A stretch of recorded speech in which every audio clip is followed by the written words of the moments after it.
First এপিসোডে আপনারা দেখেছেন আমাদের বাড়ি কাঁচরাপাড়া থেকে পুরী যাওয়ার ফুল রোড ডিটেলস। আমরা কোন রাস্তা ধরে গেলাম, কোথায় কোথায় দাঁড়ালাম আর কতবার দাঁড়ালাম, কি কি করলাম, কতগুলো মোট টোল পেলাম, কোথায় ব্রেকফাস্ট করলাম, রাস্তাতে কোনো ডিফিকাল্টিস পেলাম কিনা, তার পুরো ডিটেলস রয়েছে আমাদের ফার্স্ট ভিডিওতে। ভিডিওটা যদি এখনো না দেখে থাকেন তাহলে চটপট দেখে নিন, লিংক দেওয়া থাকলেও কিন্তু আই বাটন ও ডেসক্রিপশন বক্সে। এই পর্বের ভিডিওতে আপনারা দেখবেন পুরী গিয়ে আমরা কোন হোটেলে উঠলাম, সেই হোটেলের রুম ট্যুর, আর প্রথম সন্ধ্যায় পুরীতে আমরা কেমন ভাবে কাটালাম। এর আগের এপিসোডে তোমরা দেখেছো আমরা 10 ঘন্টা ড্রাইভ করে পৌঁছে গেছি কাঁচরাপাড়া থেকে পুরী, আর আমরা এখানে উঠেছি হোটেল লি গার্ডেনে, যেটা সুভাষচন্দ্র বোস স্কোয়ারের সামনেই আছে। আর এখান থেকে ব্লু ফ্ল্যাগ বিচ 5 থেকে 7 মিনিটের হাঁটা পথ। চলো তোমাদের রুমটা দেখিয়ে দিই আজকে। এখানে আছে একটা বেড, আর বেডের পাশে আছে একটা টেবিল, দুটো চেয়ার দেখা আছে, আর দুদিকে দুটো সাইড টেবিল দেওয়া আছে। আর ওখানে 3টে সুইচ রয়েছে, এখানে কোনো প্লাগের কিছু সিস্টেম নেই। আর এখানে একটা ওয়ার্ড্রপ আছে, এখানে একটা ওয়ার্ড্রপ রয়েছে, আর এখানে আছে ড্রেসিং টেবিল। এখানে আমাদের সব ব্যাগপত্র রাখা আছে, নিচের লাগেজ রাখা আছে। আর এখানে রয়েছে একটা টিভি, আর এই পাশটা দেখো একটা ব্যালকনি করা আছে।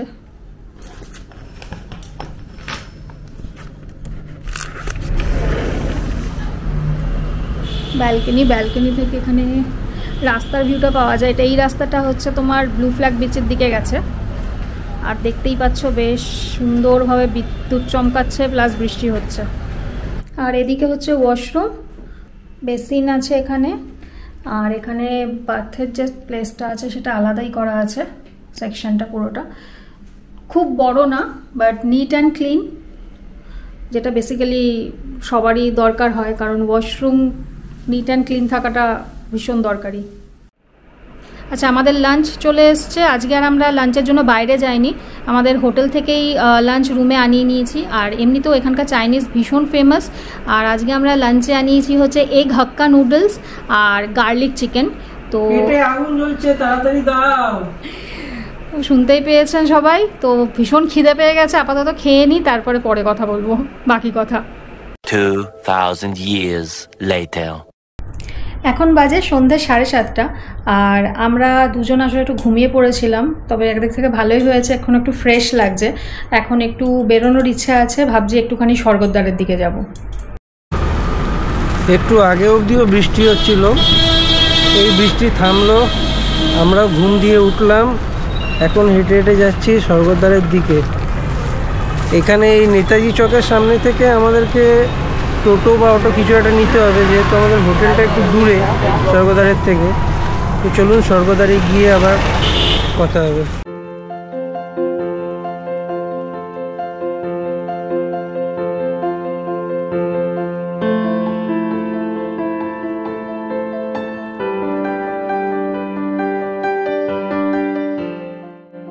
দীপুদা আর বাঙালি একে অপরের সাথে ওতপ্রোতভাবে জড়িয়ে, আর পুরী হলো তার মধ্যে অন্যতম প্রিয়, বাঙালির আবেগ, বাঙালির দ্বিতীয় বাড়ি। পুরী আসেনি এমন বাঙালি খুঁজে পাওয়া কিন্তু বেশ কঠিন। পুরী বারে বারে আসা যায়, পুরী কখনোই পুরনো হয় না। আর পুরীতে আসবো কিন্তু স্বর্গদ্বার আসবো না, এটা কিভাবে সম্ভব বলুন?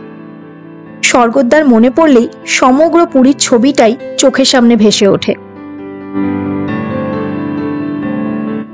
আর স্বর্গদ্বার বললে যেটা মনে পড়ে সেটা হলো রাতের বিচের ধারের মার্কেট।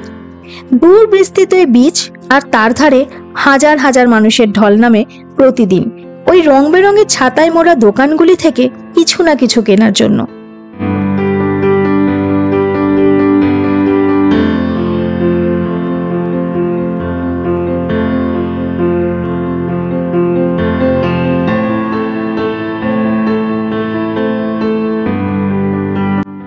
আর এখানে আসলে দুটো জিনিস আপনি পাবেনই, এক শাকের দোকান থেকে শাক বাজানোর আওয়াজ, আর দ্বিতীয় মাছ ভাজার গন্ধ। ও, মাছ ভাজা থেকে মনে পড়লো, রাতের স্বর্গদ্বার মানেই বিভিন্ন রকম খাওয়া দাওয়া, মদন মোহন, সিঙ্গারা, ছানা পোড়া থেকে শুরু করে চা, ঝালমুড়ি, তেলে ভাজা আর হরেক রকমের মাছ সবই পেয়ে যাবেন এই জায়গায়।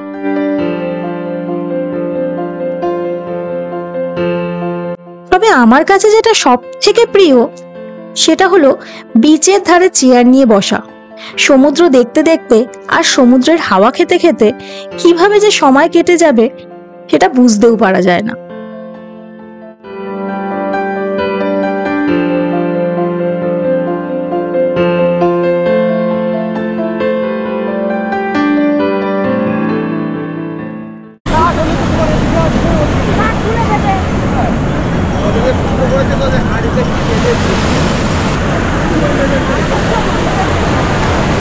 এটার জন্যই বারে বারে পুরী আসা।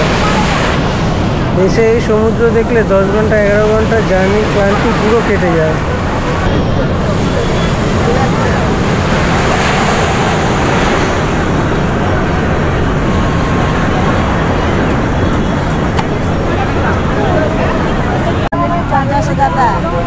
নেবে শুনতে? দেখো 10 বান্ডিলই 50। না রাখবে 10 বান্ডিল তোমার? শেষ হয়ে যাবে তো বাবা, সেই নিয়ে নাও।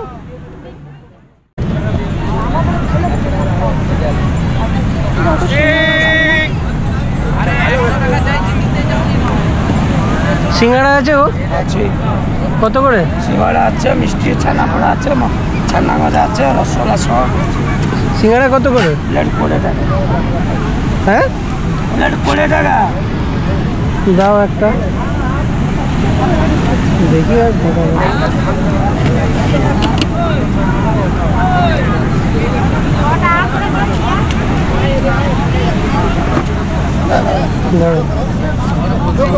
আরেকটা দিয়ে দাও। নাও পয়সা নাও, 10 টাকা করে এখানে সিগারেট।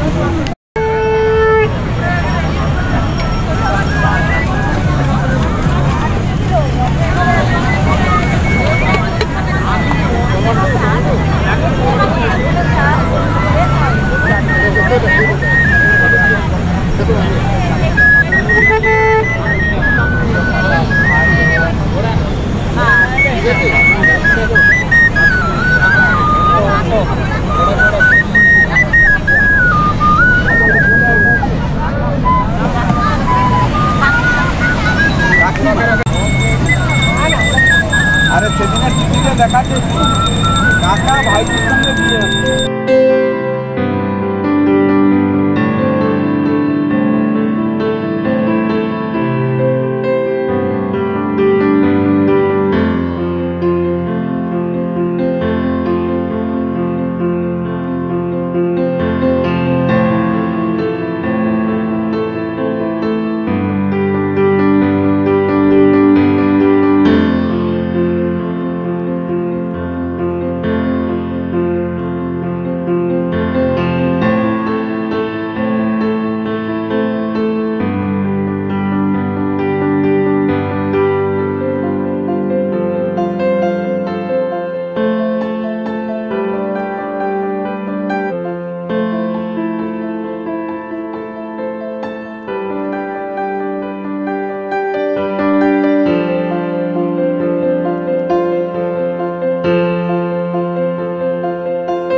ডিনারের জন্য ঢুকছি স্বাদে আহ্লাদে। চলো এখন ডিনার করতে চলে এসেছি। এখন বেশি কিছু নিই কারণ আজকে এমনি টায়ার্ড লাগছে, তো নর্মাল আজকে ভাত, ডাল, আর আলু ভাজা নিয়েছি, রাজীব ভেটকি পাতুরি নিয়েছে, আর আমি পোকার ডালনা নিয়েছি। চলো ডিনার করে তারপরে কথা হচ্ছে তোমাদের সাথে। আমরা এখন ডিনার করে হোটেলে চলে এসেছি। আর তোমাদের এখানে একটা ছোট্ট ইনফরমেশন দিয়ে রাখছি, সেটা হচ্ছে এখানে অটো বা টোটো যাই হোক না কেন, কোনো কিছুরই কিন্তু কোনো ফিক্সড রেট নেই। তাই যখনই তোমরা অটো বা টোটো কিছু একটা নেবে, একটু বার্গেনিং করে নেবে। কারণ আমরা যখন যাচ্ছিলাম তখন একটা অটোওয়ালাকে পেয়েছিলাম, তো সে কিন্তু আমাদের থেকে ভাড়া চেয়েছিল 150 টাকা, কিন্তু আমরা সেটা বার্গেনিং করে কমিয়ে নিয়েছিলাম 60 টাকায়। আর ফেরার সময় যে টোটোটা আমরা পেয়েছি সে কিন্তু আমাদের থেকে নিয়েছে, সেম জায়গা থেকে উঠিয়ে আমাদের হোটেলেই নামিয়েছে 70 টাকা। তাই এগুলো একটু দেখে নেবে, কারণ যত বার্গেনিং করবে লাভ তোমাদেরই থাকবে। চলো আজকের ভিডিওটা তাহলে এখানেই শেষ করছি। আর কালকে আমরা কি কি করছি সেগুলো সব কিছু থাকবে নেক্সট ভিডিওতে। আর এই ভিডিওটা যদি তোমাদের ভালো লেগে থাকে তাহলে লাইক করো, কমেন্ট করো, আর চ্যানেলকে যদি এখনও অবধি সাবস্ক্রাইব না করে থাকো তাহলে প্লিজ চ্যানেলটাকে সাবস্ক্রাইব করে দিও। চলো বাই, গুড নাইট।